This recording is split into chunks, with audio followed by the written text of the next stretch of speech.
Bom dia, pessoal. Bom dia. Estão me ouvindo? Bom dia, senhor. Tô Olá, ouvindo sim. olá, Julica. Tudo bem com você? Bem, e você? Bem, graças a Deus. Bom, já vou aqui compartilhar a chamada e a galera vai entrando e a gente vai. Vamos lá.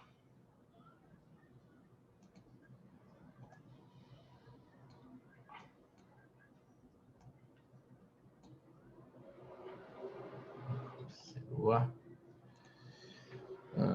Bom, já estou vendo aqui a Ana Vitória.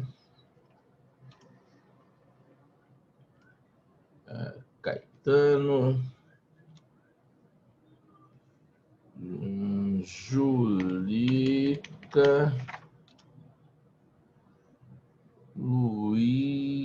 Luizão tá lá embaixo. Luizão. Stephanie e Gabi Siqueira.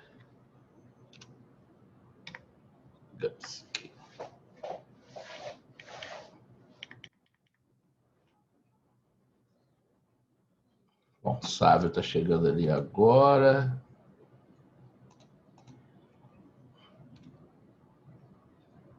Beleza. Bom, pessoal, então o pessoal vai chegando aí. Depois, quem eventualmente chegar depois, a gente marca a presença aí. Eita, peraí.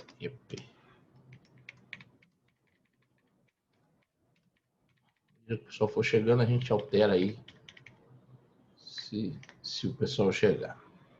Bom, quero compartilhar com vocês aqui. Nós vamos hoje. Bom, tá tudo bem com todo mundo? Antes de qualquer coisa, tudo em paz, beleza? Tudo tranquilo? Vamos lá. A Yukio tá aí chegando. Deixa eu já marcar a presença do Yukio aqui. Yukio, presença. Yukio. Bom, mais gente chegando aqui. Ana Beatriz. Bom, o Yukio e a Ana Beatriz estão chegando agora. Eu já marquei presença para vocês. Até não está aparecendo, mas eu já marquei, tá? Então vamos lá.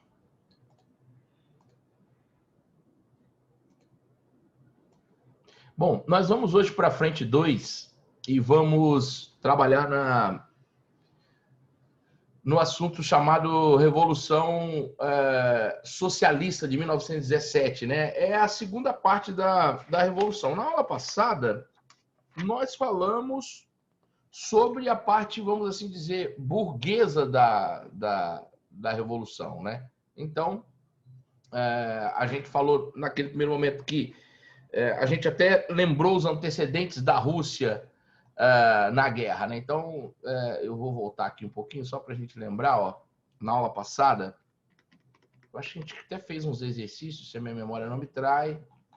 Então, deixa eu lembrar aqui, ó, nós falamos sobre os antecedentes, né? Na verdade, eu acho que eu até estava falando aqui com vocês, né? Eu acho que foi isso aqui, ó. Então, vamos retomar aqui, ó. Na semana passada, nós falamos o quão atrasado era a Rússia no estado pré-revolucionário, né? Então, a gente falou que, politicamente, a Rússia era uma monarquia absoluta. Lembramos que, economicamente, era um país atrasado, com industrialização dependente do capital estrangeiro, e era uma sociedade eminentemente agrária, mas, veja bem, porque o fato de ser agrário por si só não é nenhum problema. O fato é de ser agrário no atraso que era. Então, por exemplo, tem muitos documentos que mostram que a tecnologia agrícola usada pelos agricultores russos eram da Idade Média, assim, carros de boi, arados precários, então tudo isso contribuía. E aí eles já não tinham lá um território muito fértil, técnicas ultrapassadas, um estado, enfim, tem uma bomba relógio ali. A Rússia era uma bomba relógio, né? E no aspecto da sociedade, era uma sociedade que privilegiava o clero ortodoxo, né? E uma nobreza, ali eram os parentes próximos do czar, né? Uma burguesia sem muita força, né? Um operariado sem muito apoio também do Estado, uma população eminentemente agrária que tinha lá resquício de escravidão. Interessante. Por que coloquei esse resumo aqui? Porque a segunda fase do FUVEST e da Unicamp, eles vão fazer perguntas desse tipo aqui, né? Ele fala assim, explique a situação da Rússia sob o ponto de vista econômico antes da Revolução. Aí você vai fazer isso aqui. Essa questão sob o ponto de vista, sob o ponto de vista social da Rússia antes da Revolução. Aí você vai fazer isso aqui. Sob o ponto de vista político, aí você já sabe, você vai fazer sobre isso daqui, tá? Então, às vezes eles colocam assim, a Unicamp dá uma brecha e ela ainda ela fala assim, política / economia. Aí, se você fala de um ou de outros, eles aceitam, tá? Então, por isso que às vezes a pessoa fala assim, professor, não, é só você entenda o contexto. Revolução Russa, mas como que era sob o ponto de vista econômico? A gente pode fazer o mesmo exercício para a Revolução Francesa. Então, vamos lá, caracteriza a Revolução Francesa sob o ponto de vista da sociedade. Aí você vai colocar lá. Era uma sociedade dividida em primeiro, segundo, terceiro estado, uma nobreza, o clero e uma população. Normalmente é isso aí, são 3 estamentos e a galera do fundo se ferrando. Se você não sabe, não lembra direito, coloca isso daí. Ok, a Revolução Francesa sob o ponto de vista político. Monarquia absoluta, com o poder na mão do rei, na época Luís XVI, pronto, aí vocês, né? Mas fiquem atentos sobre esse ponto, porque isso é muito importante. Qualquer assunto eles fazem isso. O pessoal fica achando que a segunda fase é difícil, mas a segunda fase é mais fácil que a primeira, porque o cara dá a deixa para você. Se você tem um contexto, você mata a questão. Qualquer assunto. Explique a independência do Brasil sobre o aspecto societário, sobre o aspecto político. O Brasil se divide entre partido português, partido brasileiro, e aí, enfim, você pode botar desigualdade em qualquer situação, o cara vai ter que aceitar, né? Então, tá aí uma questão importante. Então, falamos isso. E aí, depois, o que nós comentamos posteriormente? Nós depois falamos que em 1905 houve uma guerra contra o Japão, né? Depois da guerra contra o Japão, nós tivemos lá o Domingo Sangrento. O czar convoca a Duma, né? Ele deixa ter uma representação partidária. E esse Partido Social Democrata Russo, que surge aí que passa a ganhar força depois do Domingo Sangrento, ele tinha 2 facções, né? Eu até brinquei, tinha lá os bolcheviques, que é a galera que quer, não, nós vamos revolucionar, nós vamos quebrar tudo, nós vamos fazer tudo. E tinha até brinco, os mencheviques, né? Os mencheviques eram partidários de um processo evolucionário. Presta atenção na diferença entre evolucionário e revolucionário, né? Então, se você parar para pensar, o evolucionário acha que aquilo vai acontecer naturalmente, né? Olha, vamos devagar. Até coloquei aqui no resumo, não sei se vocês lembram disso daqui, ó. A mudança será gradual, né? Nós vamos gradualmente, né? Teve um presidente brasileiro uma vez falou isso. Nós vamos fazer uma abertura lenta, gradual e segura, né? Devagarzinho, as coisas vão indo. E tem uma galera que é os bolcheviques que estão dizendo que não. Eles dizendo a maioria, eles estão dizendo não, tem que mobilizar o povo, tem que quebrar tudo, temos que fazer uma revolução, tá? Então, por que isso é importante saber? Porque na primeira fase da revolução, são os mencheviques que chegam ao poder. Eles depõem a família real, né? Mas a família real está numa espécie de prisão domiciliar, vamos assim dizer, né? Mas eles continuaram usando estratégias que beneficiavam a burguesia, né? Então, não adiantou muita coisa, tá? Bom, depois disso, a gente tem a Revolução de Fevereiro, né? Então, é uma revolução que o pessoal chama de burguesa, porque ela depõe a família real, mas não muda basicamente nada, né? Então, forma-se um governo provisório, mas aqui tem um ponto importante, ó.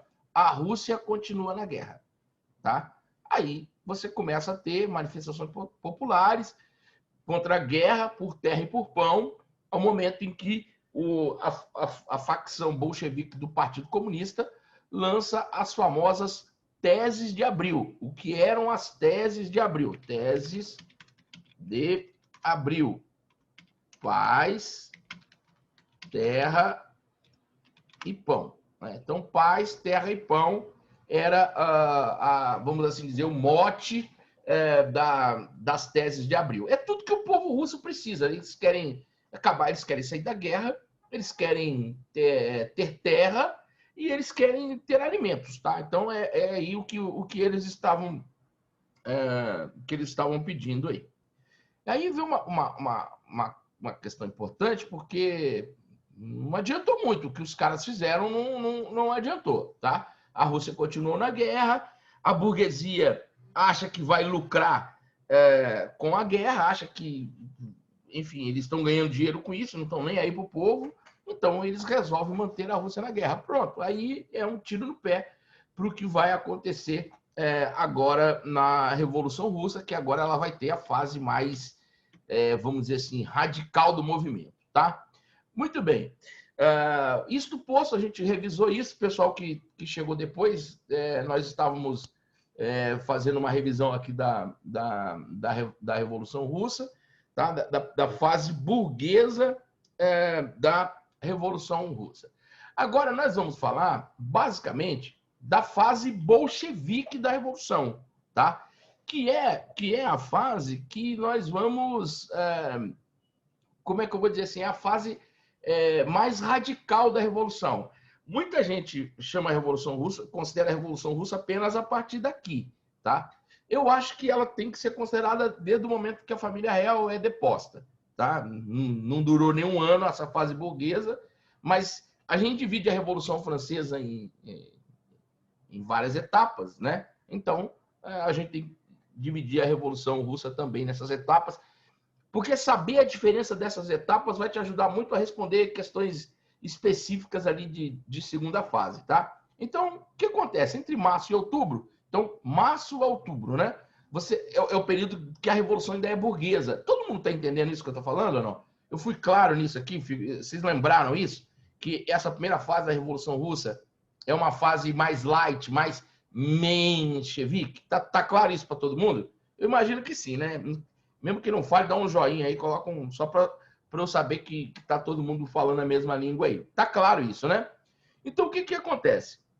Entre março e outubro, o que é março? Março é a Revolução Burguesa. Outubro, aí, obrigado, Julie. Outubro é a fase radical do negócio. Então, o que ele está dizendo assim, ó? Entre a Revolução Burguesa e a Revolução Bolchevique, o que está acontecendo aqui, ó? Intensas mobilizações populares pela paz. Então, quando fala paz, é sair da Primeira Guerra Mundial, tá? É isso que está acontecendo.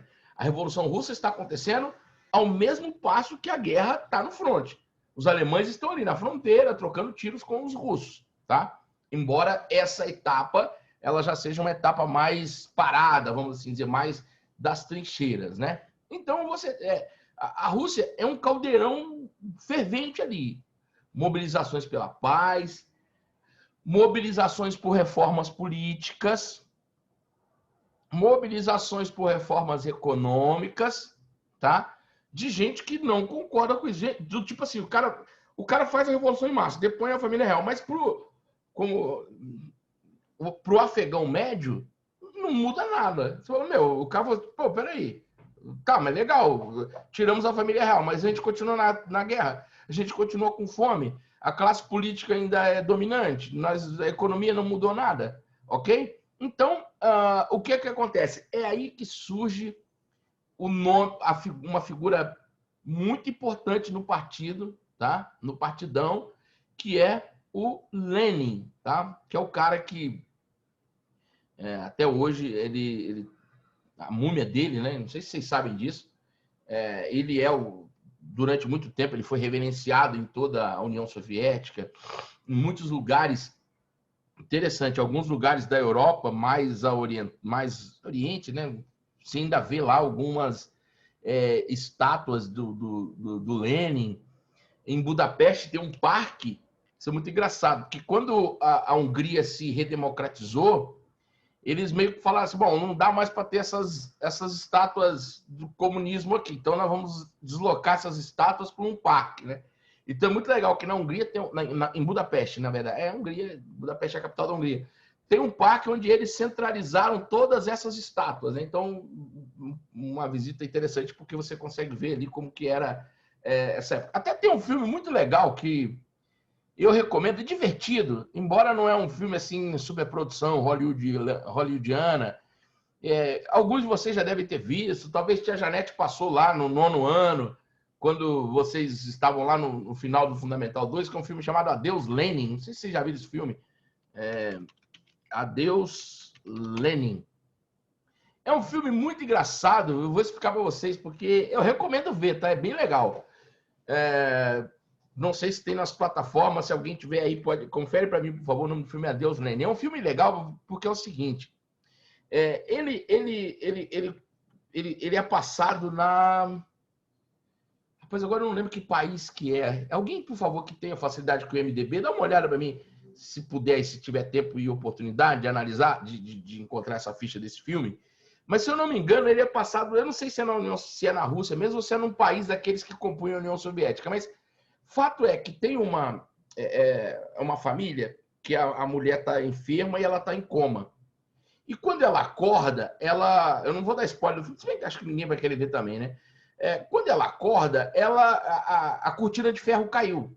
A União Soviética não existe mais. Só que a mulher, ela era muito engraçada, ela era uma defensora do comunismo, assim, ela era uma militante, assim, bem... E aí o médico falou para a família assim, olha, ela saiu do coma agora, mas ela não pode ter nenhuma surpresa. Então, eles estavam tentando esconder dela que a cortina de ferro tinha caído. E, assim, e aí tem cenas hilárias, assim, né? Porque ela olha pela janela e fala assim, nossa, mas por que mudou tanto assim? Por que tiraram cinza e tá tudo colorido? Os caras, aí, as cenas são muito engraçadas de ver como que alguém que dormiu no socialismo acorda com a queda da cortina de ferro, tem dificuldade de entender aquilo. É óbvio, uma obra de ficção, aquilo não aconteceu. Mas é um exercício muito interessante, né? E eu falo para vocês que assim, essa experiência eu já vivi à medida que... Quando eu visitei a República Tcheca, eu andei pelo interior do país de trem, né? Então, quando eu fui de um país para outro, eu não lembro de que lugar foi, né? Fomos de trem. E é engraçado, porque Praga é uma capital maravilhosa, para mim, tão bonita quanto Paris, recomendo, tá? Aliás, aí fica uma boa dica de viagem lua de mel, tá? Para vocês. Vão para Praga, vocês vão... Olha, tão bonita quanto Paris, pela metade do preço. Uma baita dica aí. Hashtag fica a dica para vocês.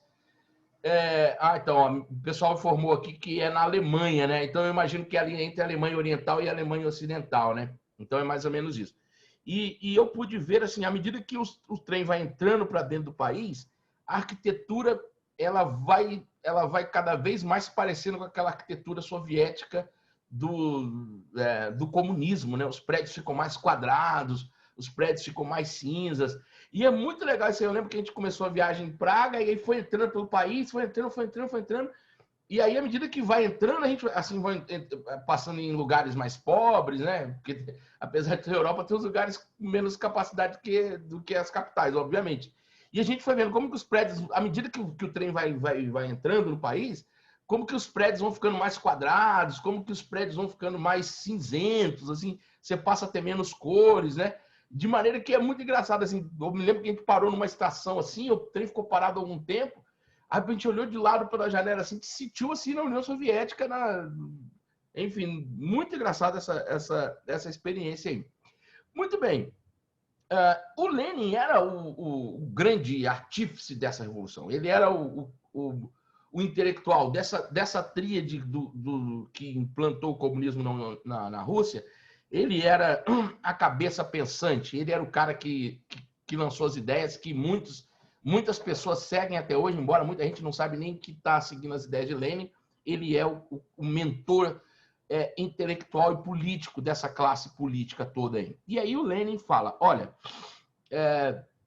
vamos derrubar esse governo provisório e vamos assumir o poder. E é o Lenin que fala, paz, terra e pão,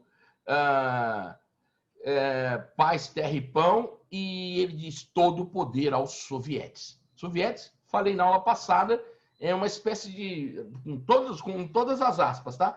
É uma espécie de sindicato, tá? Para simplificar a explicação, é isso. Mas basicamente eram instituições que agregavam trabalhadores, soldados, enfim. Então, haviam muitos sovietes e o Lenin está defendendo todo o poder aos sovietes.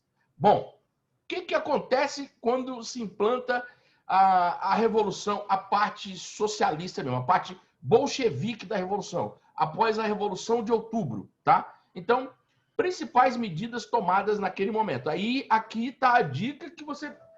Assim, isso aqui merece uma ficha, tá? Se tivesse condição de fazer uma ficha, faz uma ficha aí. Não precisa colocar tudo isso, mas é bom saber isso aqui. Primeira coisa, estatização das indústrias. Então, porque as indústrias eram indústrias notadamente de capital estrangeiro, né? Então, é uma intenção. Ele falou assim, olha, não, isso agora vai virar estatal. Ou seja, quando fala estatizar, é tomar para o Estado.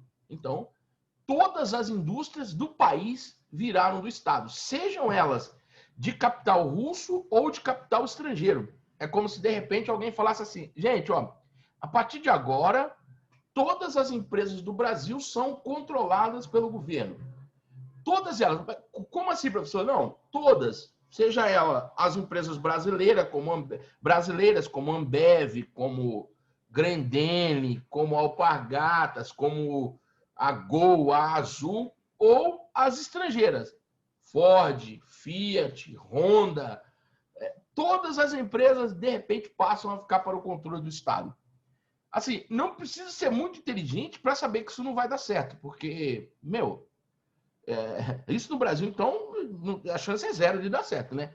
Porque o Estado não consegue prover segurança às pessoas, não consegue prover saúde e educação, então cuidar de correspondência, cuidar... O Estado ser dono de fábrica de chip, hoje tem essas aberrações por aí, né? Mas eu sou defensor de um Estado menor, né? Politicamente, eu acredito que o Estado ele é mais eficiente se ele não se meter naquilo que ele não sabe fazer. Mas é uma opinião pessoal, não estou fazendo propaganda disso, não.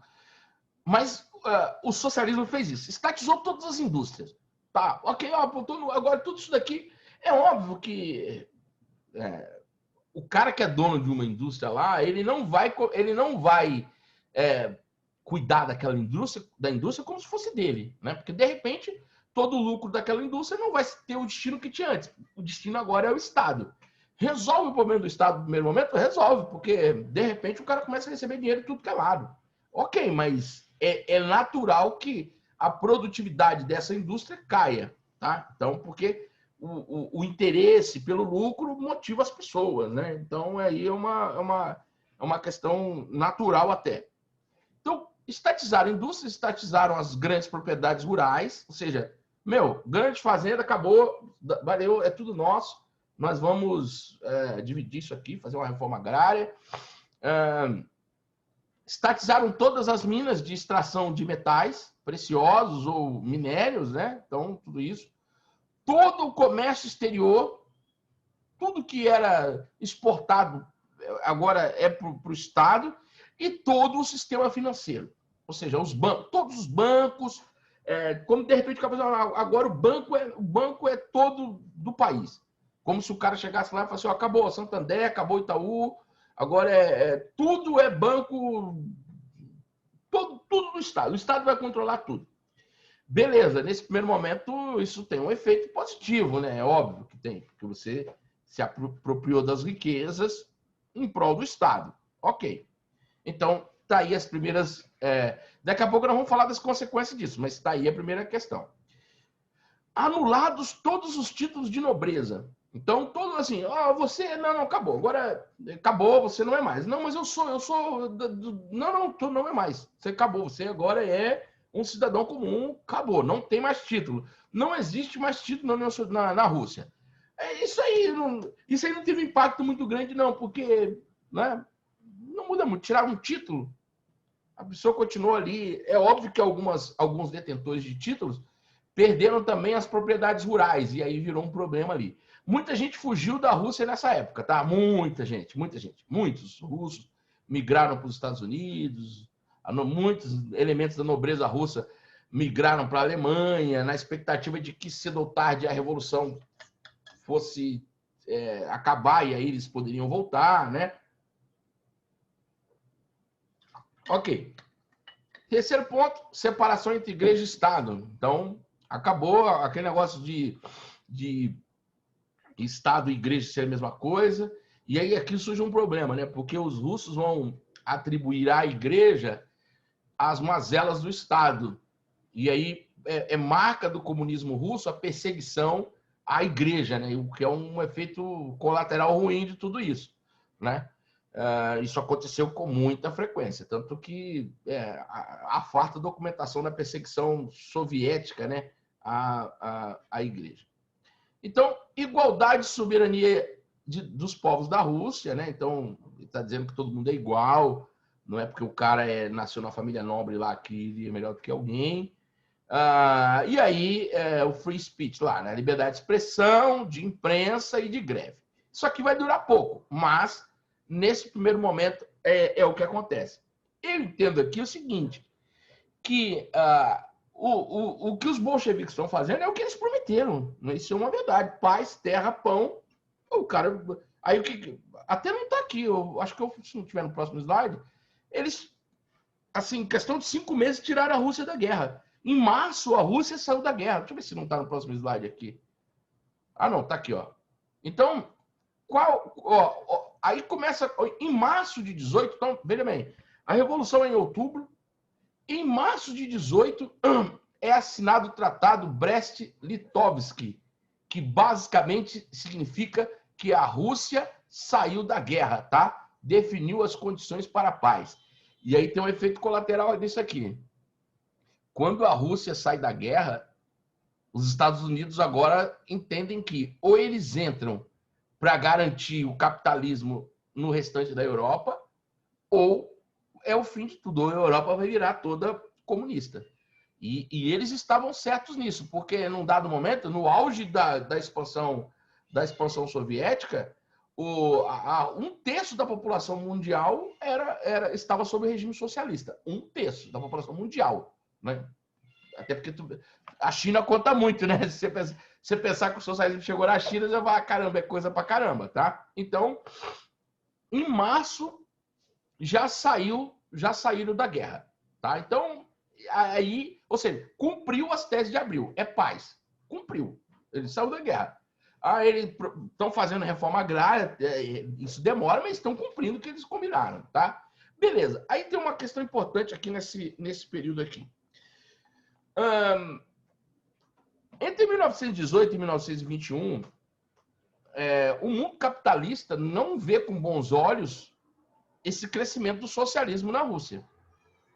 Muitos países que tinham capitais aplicados na Rússia, a saber, França, Inglaterra, até mesmo os Estados Unidos, tá? Até mesmo os Estados Unidos. Ou seja, o cara falou, peraí, o cara roubou minha petroleira, pô.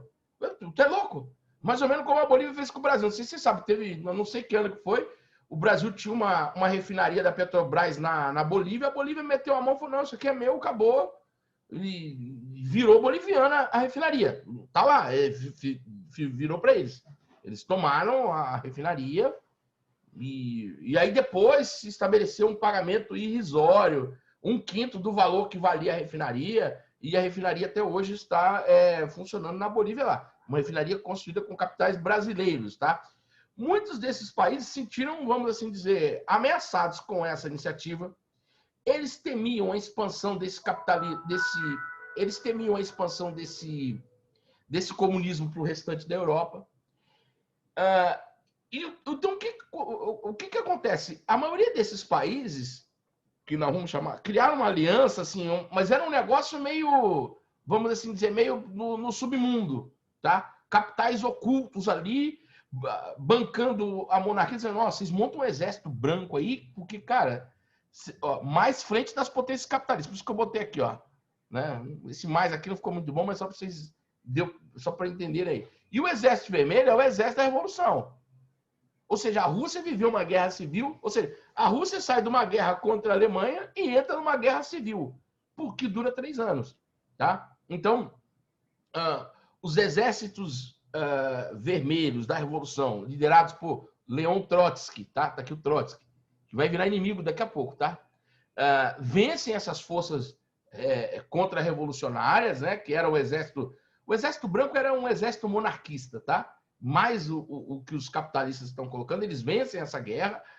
É natural que o Trotsky passasse a ter uma, vamos assim dizer, ele passa a ser visto pela sociedade como um herói da Revolução, e aí o Stalin, o que eu posso fazer para quebrar o cara? Esse cara está muito, né, muito famoso. Mais ou menos como os romanos fizeram, né? Eu estou estudando um pouco sobre a história romana ali, até por diversão, na verdade, né? Sobre as artimanhas que haviam ali nos triunviratos, né? Nossa, eu estou me deleitando com aquela coisa, as intrigas políticas que haviam internamente, né? As pessoas vendo Júlio César chegar ao poder, os caras, esse cara é perigoso. Da mesma forma, o Stalin vê o Trotsky, né? Eu até brinquei com vocês no ano passado. O Trotsky, lembra do Trotsky? O Trotsky queria levar a revolução para o resto da Europa. Vamos espalhar isso aqui para o mundo todo. E o Stalin queria manter a revolução dentro da União Soviética. Então você tem um embate aí já, né? Você tem um embate entre Trotsky versus Stalin. Trotsky. Lembra o Trotsky, né? Trotsky quer, não, bora levar essa revolução para o mundo, para a Europa toda. E o Stalin, vamos manter isso aqui, vamos instalar isso aqui, vamos parar aqui. É óbvio que essas visões de mundo elas vão se opor à medida que o grande líder deles, vamos pensar que o Lenin está aqui em cima, né? O grande mentor intelectual, político, gênio para eles, tá? À medida que Lenin morre. Quando Lenin morre, abre-se uma disputa interna no partido entre Trotsky e Stalin. Aí essa história já tem um spoiler que nós já sabemos, né? O Trotsky tem que fugir para o México e é assassinado no México a mando de ninguém sabe quem. Né? Aliás, os russos adoram isso, né? Um negócio muito louco que acontece na Rússia. Não sei se vocês viram isso aí. Dia desses, um dissidente político aí, do cara que falava mal do presidente da Rússia, do Putin, apareceu envenenado aí. Eu não sei se vocês viram isso aí. Isso é um negócio muito louco que acontece na Rússia, né?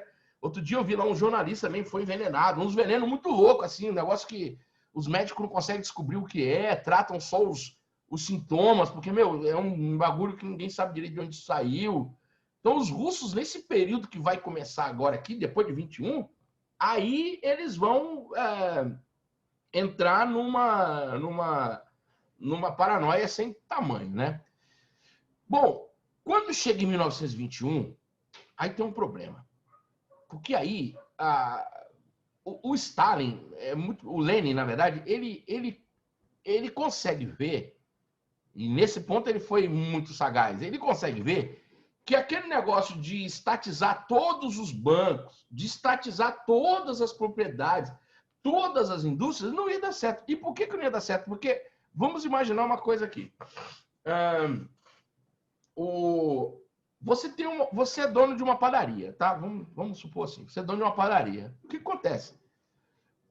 De repente o Estado chega lá e fala assim, olha, sua padaria não é mais sua padaria é do Estado. Tá, mas como vai ser isso? Bom, mas você continua trabalhando aí por um salário. Então é só você parar a pensar. Se você, como dono da padaria, tirava de prolabore, sei lá, 5 mil por mês, como funcionário do Estado, o Estado vai te dar 1.000. E espera que você tenha o mesmo empenho para cuidar da padaria. Não vai ter. Não adianta que isso não acontece. Isso aí nunca vai acontecer. Né? Porque, assim, o que motiva a trabalhar é a possibilidade de crescer, a possibilidade de acumular, de fazer a diferença. É isso, tá? Bom, aí tem uma questão importante.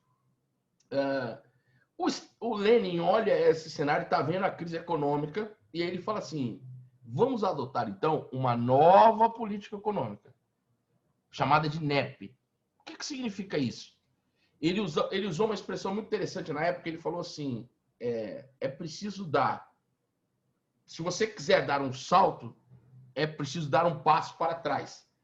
Ele usou uma metáfora interessante, né? Que ele estava falando assim, olha, do jeito que nós estamos apertando aqui, não tem jeito, não vai acontecer. Então ele já entendeu que não dá, o socialismo não funciona. É o primeiro cara a entender isso. Ele falou assim, então vamos fazer o seguinte, olha, vamos permitir que algumas práticas capitalistas sejam adotadas para que, né, o tiozinho lá que... Porque isso é um negócio muito louco. O tiozinho plantava o alface lá, aí ele colhia o alface, o Estado vinha e levava o alface dele. Isso é um negócio... Por que o tiozinho vai continuar produzindo alface? Qual a motivação dele? O tiozinho fala assim, não, então se o Estado vai levar, eu não vou plantar o alface. Então isso é um negócio meio natural, tá? Aí o que acontece? Ele permite a adoção de de novas medidas nesse sentido. Ou seja, a NEP, isso aqui cai muito, tá, gente? Isso aqui cai muito. NEP se você precisasse fazer um pitch você podia colocar assim, é a adoção de medidas capitalistas em meio ao sistema socialista, tá? Então, é uma brecha capitalista no sistema. Ou seja, através da NEP, permitiu-se a adoção de pequenas propriedades e capital produtivo ali. Ele não devolveu as grandes fábricas, os bancos, mas pequenos negócios puderam funcionar sobre a autorização do Estado como capitalista. O cara podia ter lucro e coisas do tipo, tá? Então, o que cai muito aqui em vestibular essas coisas, o tratado que tirou a Rússia da guerra, a guerra civil entre o Exército Vermelho, liderado por Trotsky, e o Branco, que tinha o apoio dos capitalistas, e a nova política econômica, tá? Que permitiu uma janela capitalista em meio ao sistema. Até aqui tudo bem, pessoal? Lembraram isso? Isso foi um assunto que a gente já viu no ano passado, né? Então nós estamos só relembrando. Bom, aí agora nós vamos ver em 1922 a gente vê a criação da União das Repúblicas Socialistas Soviéticas, agora passa a chamar União Soviética. E aí eles começam a atrair, meio que pela força, tá? Meio que pela força, alguns daqueles países vizinhos, né? Países ali como... aí agora tem que chamar, era Tchecoslováquia. Hoje não é... Hoje são dois países diferentes. Hoje é a República Tcheca e a Eslováquia. Mas na época eram só. Então, Tchecoslováquia, Hungria, Lituânia. E aí o professor de geografia já deve ter falado isso com vocês. São aqueles países ali do leste europeu, né? Que eu recomendo ver, conhecer. Hashtag fica a dica, tá? Então, após 3 anos de disputa política, né? Stalin vence Trotsky. E a morte do Lenin já é um tanto estranha, assim, porque ele ficou doido de repente, não é muito louco. Assim, o cara, no auge da sua produção intelectual, daqui a pouco ele aparece babando, meio... Assim, a teoria conspiratória fala que o Stalin mandou envenenar o cara. Não sei, não estou dizendo que mas é no mínimo estranho o que aconteceu com o Lenin, de repente, novo ainda, ele ficou maluco, do nada. Eu sei que as pessoas ficam malucas do nada, mas com um cara tão importante assim, é no mínimo estranho, mas como ninguém conseguiu provar nada, né? E aí, de 27 a 53, aí o pai, como diz o amigo, o pau cantou na casa de Noca. Aí acabou. Aí é o stalinismo mesmo. Aí o pau cantou na casa de Noca e o negócio ficou feio mesmo, porque com Stalin a Rússia entrou mesmo na ditadura sem tamanho. Aí a ditadura do Stalin, irmão. Aí, mano, olha. Aí acabou, cara. Acabou. Repressão política total. Embora ele tenha adotado os chamados planos quinquenais. Interessante. Meu filho fez... Você fez a prova da SpaceX, Aninha, fim de semana, não? Não? Caiu uma questão disso aqui, dos planos quinquenais lá, né, do Stalin. Que o Stalin adotou planos quinquenais. Quinquênio são 5 anos, né? Então, o Stalin estabeleceu assim, a cada 5 anos, ele falou assim, olha, vamos fazer assim, vamos pegar toda a economia do país, o que mais precisa? É a energia. Então, 5 anos, tudo nosso, produção de energia.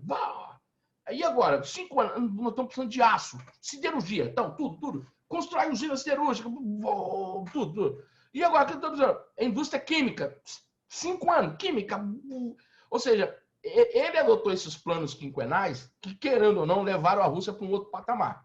Lembrando que a Rússia czarista era um estado feudal. Daqui a pouco os caras emergem após a Segunda Guerra Mundial como a segunda maior potência do planeta. Então isso aí é um negócio, assim, pelos meios errados, meio maquiavélico, né?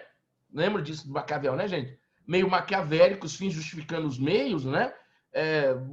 Querendo ou não, a Rússia surge como uma potência econômica e militar após a Segunda Guerra Mundial. Embora o começo da Segunda Guerra Mundial eles estão meio atrasados ainda, mas o negócio meio que pegou no tranco e ao custo de massacre dos outros países que compunham a Cortina de Ferro, os russos tiveram sucesso na sua empreitada.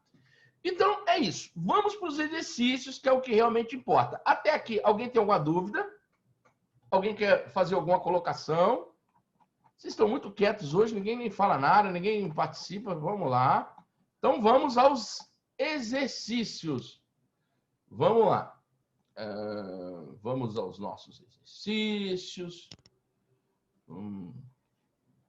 Espera aí. Eu fiquei triste que na semana passada eu tentei colocar uma enquete para vocês e não funcionou. Eu queria tanto fazer uso dessas enquetes aqui, eu não sei por que... Deixa eu só ver se eu consigo fazer uma decente aqui, peraí.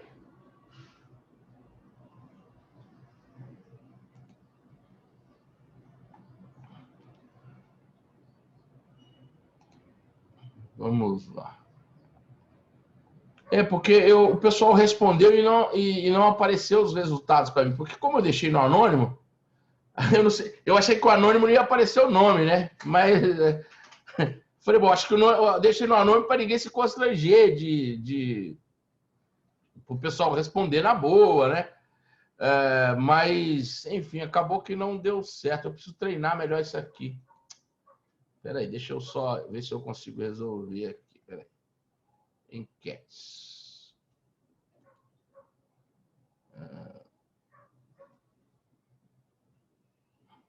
Eu não estou conseguindo fazer enquete. Vou colocar uma nova. Preciso treinar aqui porque não funcionou de novo. Mas eu vou chegar lá, eu vou conseguir. Na prova que vem eu prometo. Bom, então, vamos lá. Vamos aos exercícios aqui. Espera aí. Tá aparecendo aí os exercícios para vocês, a apostila? Tá? Então vamos lá, ó. Aqui tem um negócio muito interessante que eu não falei para vocês e que aparece muito, que é o seguinte, aparece muito isso nos exames, tá?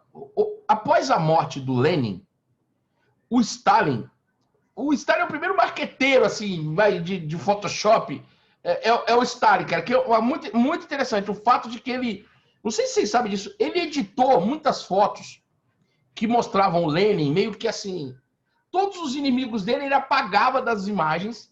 E eu de verdade, eu não sei como os caras faziam isso na década de 40, de 30, né? Um negócio muito louco isso, né? Eu até separei uma aqui para vocês, deixa eu ver se eu acho, peraí. Imagens das aulas, terceiro ano. Eu separei uma para vocês. Deixa eu ver se eu vou conseguir aqui. Novo compartilhamento. Tá aparecendo uma imagem aí, não? Do Lenin discursando? Tá? Então, olha apareceu, Aninha? Apareceu, né? Apareceu, senhor. Então, olha só que coisa interessante tem aqui, né? Esse aqui é o Lenin, tá? Discursando. Deixa eu ver se eu consigo...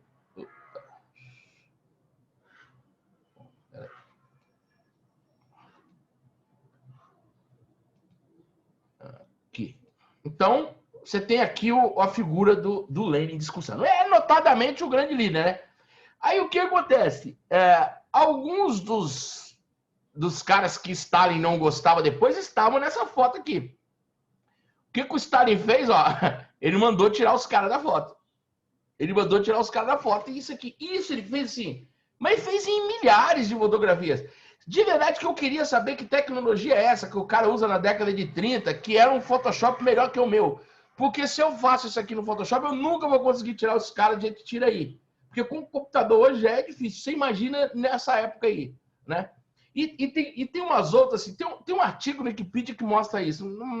Pena não dar tempo de explorar isso assim em profundidade, embora esse assunto seja muito legal. Tem uns que pega assim, o Stalin, o Lenin está apontando para um outro lugar, o Stalin manda botar uma foto dele naquele lugar como se estivesse apontando, tipo assim, esse é o cara, vocês entenderam? E ele apaga de todas as fotos oficiais, todas as menções que se fazem a Trotsky, aos, vamos dizer assim, inimigos, tá? Então tá aí um negócio muito louco, e isso de vez em quando alguém observa, tá? O fato, tipo assim, o cara pode muito bem pegar uma foto dessa, eu já montei uma questão assim, mas não sei se vão usar, do tipo, que compara duas imagens e para o aluno entender que é parte da propaganda stalinista de tentar associar a uma sucessão natural do Lenin com a figura dele, tá? Então, é isso aí que eu queria mostrar para vocês. Bom, vamos voltar aos exercícios aqui, senão não vai dar tempo. Deixa eu ver aqui o pessoal chamando o bate-papo. Ah, não, beleza, então, tá avisado aqui. Vamos lá. Então, atente, Federal do Paraná. Atente para esse cartaz, a propaganda produzida na União Soviética na década de 30, que diz... esse fio aí, não sei se é no... Acho que na minha apostila não está muito... Deixa eu ver como que está aqui. Seja, né? O meu saiu um fio aqui que não tem nada a ver, mas tudo bem, não tem problema. Isso aqui é detalhe. Seja como o grande Lenin foi, não é isso? É porque na minha apostila saiu erro na produção aqui, mas isso aí é detalhe. Então, eu estou imaginando que assim, ó, esses fios estão sobrando, né? Atente para esse caderno de propaganda da União Soviética da década de 30 que diz: seja como o grande Lenin, seja como o grande Lenin foi. Estabeleça a diferença entre o plano econômico de Lenin para a nascente União Soviética e o plano econômico aplicado por Joseph Stalin ao suceder Lenin. Aí, essa pergunta tem duas partes, né? E responda por que Stalin e Lenin são retratados juntos nessa propaganda. Bom, primeira questão, ó, vamos dividir isso em duas partes, tá? Então vamos colocar aqui, ó, letra A. Vamos dividir essa questão em duas partes. A primeira pergunta que ele está fazendo, ele diz o seguinte: estabeleça a diferença entre o plano econômico de Lenin para a nascente União Soviética e o plano econômico por Stalin. Então podemos dizer que Lenin...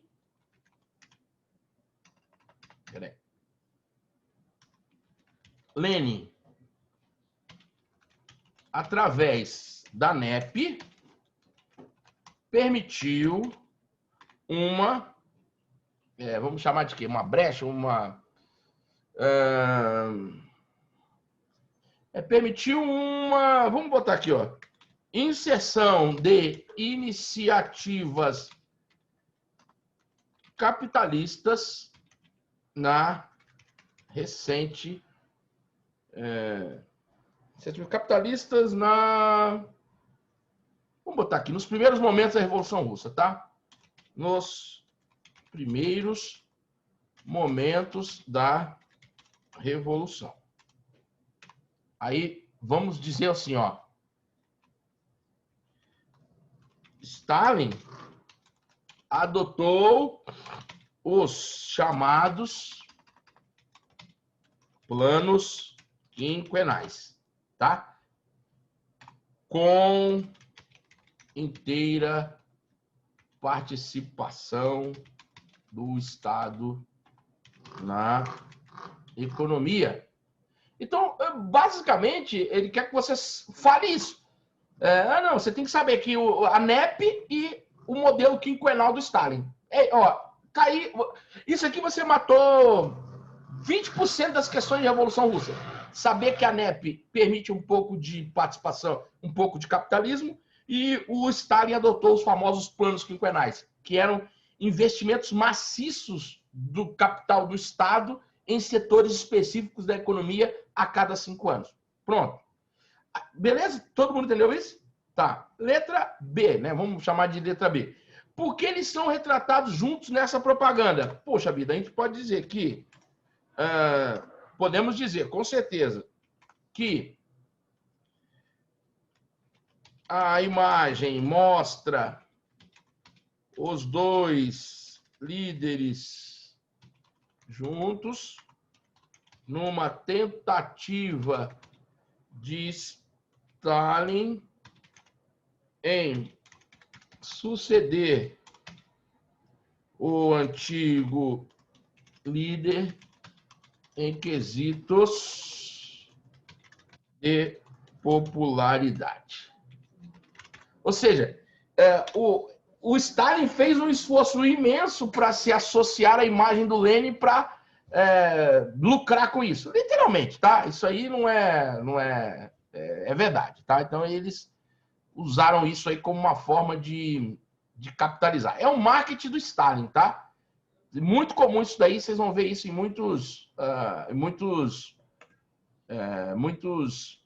muitas questões por aí. Beleza. Número 2. Faculdade de Medicina da ABC. Considere o trecho a seguir escrito por Lenin em 1921. Aí o Lenin está escrevendo, né? A extrema ruína, agravada pela má colheita... Deixa eu aumentar um pouquinho para ficar melhor. Tá, então vamos lá. Tá. A extrema ruína, agravada pela má colheita de 1920, fez com que essa passagem se tornasse necessária com a máxima urgência. Ó, o aluno esperto já pegou que, assim, ele está falando da NEP, sim ou não? Ele falou assim, gente, nós não tem que fazer alguma coisa, porque, né, pegou de surpresa, né? Diante da impossibilidade de estabelecer com rapidez a grande indústria. Daí que, em primeiro lugar, tem que se melhorar a situação dos camponeses. Meios, imposto em espécie, desenvolvimento da troca entre a agricultura e a indústria e desenvolvimento da pequena indústria. Ou seja, a pequena indústria pode ter lucro ali. Ou seja, é a brecha que ele está propondo, tá? Então, a história contemporânea também é certo. Então, vamos lá. A solução apresentada por Lenin para a crise descrita se enquadrava na concepção desenvolvimentista... Não, desculpa. A solução apresentada por Lenin para a crise descrita se enquadrava na... Aí, letra A. Concepção desenvolvimentista contida nas diretrizes defendidas pela Internacional Comunista, que, em nome do fortalecimento da União Soviética para a futura expansão do socialismo, propunha que não houvesse um rompimento abrupto com as práticas capitalistas naquela fase de afirmação geopolítica do país. Não é isso. Letra B. Implantação da nova política econômica, NEP, adotada como forma de reaquecimento da economia para a superação da crise provocada pela Guerra Civil, que autorizava a existência de empresas e propriedades particulares, bem como o ingresso de capital estrangeiro. Pronto, esse daí. Né? É a brecha que a gente já sabe que eles estavam procurando. Tá? Então é isso. Número 3. Agora não vai dar tempo de ver tudo, né? Então, PUC... tem uns erros aqui na impressão da minha apostila, mas... vamos trabalhar com o rifle. Bom, não vai dar tempo, falta 4 minutos. Eu volto, eu dou esse gabarito para vocês aqui na próxima aula, que falta essas duas questões, mas eu passo para vocês na próxima aula, tá? Não vai dar tempo, falta 4 minutos, eu ainda tenho que colocar na chamada a galera que chegou depois aqui, tá? Mas então fique aí, se vocês quiserem fazer, tente fazer em casa aí, e a gente corrige isso nos primeiros momentos da próxima aula aí. Rapidinho aqui, ó, eu vi que tem uma galera que chegou depois, depois que eu fiz a chamada. Espera aí, deixa eu colocar aqui os nominhos para cá. Bom, eu vi que chegou o Aldo. Espera aí. Vi que chegou o Aldo. Vi que chegou a Iandra, saturada, chegou depois. Isso, sir. Não, brincadeira, filha. A Giovana chegou depois. A Gabi Siqueira também chegou depois. Simões, desculpa, a Gabi Simões chegou depois, que eu vi. Mais alguém aí que eu não lembro, que eu não falei aqui ainda? Jennifer, né? Espera aí. Jennifer chegou depois. Quem mais? Opa, o Luca. O Sávio já tinha marcado. O Luca também chegou depois. Mais alguém aí? Eu acho que é isso, né? Alguns eu já tinha anotado. Galera, obrigado, um beijo.